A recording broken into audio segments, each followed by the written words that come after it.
Zaburi ya 91. Akitia mahali pasiri pake aliye juu, atakaa katika uvuli wake Mwenyezi. Nitasema, Bwana ndiye kimbilio langu na ngome yangu, Mungu wangu nitakaye mtumaini. Maana yeye atakuokoa na mtego wa mwindaji, na katika tauni iharibuyo. Kwa manyoya yake atakufunika, chini ya mbawa zake utapata kimbilio. Uaminifu wake ni ngao na kigao. Hutaogopa hofu ya usiku, wala mshale urukao mchana, wala tauni ipitao gizani, wala uwele uharibu wa dhuhuri. Ijapo watu 1000 waanguka bavuni pako, naam 10,000 mkono wako wa kuume, hata hivyo hautakukaribia wewe.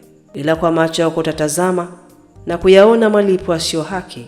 Kwa kuwa wewe Bwana ndiwe kimbilio langu, umemfanya aliye juu kuwa makao yako. Mabaya hayatakupata wewe, wala tauni haitakaribia hema yako.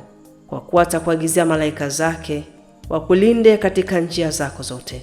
Mikononi mwao watakuchukua, usije ukajikwaa mguu wako katika jiwe. Utawakanyaga simba na nyoka, mwana simba na joka utawaseta kwa miguu. Kwa kuwa amekaza kunipenda, nitamwokoa na kumweka palipo juu.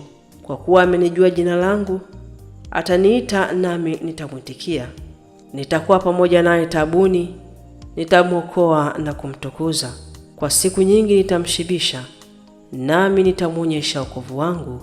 Amina.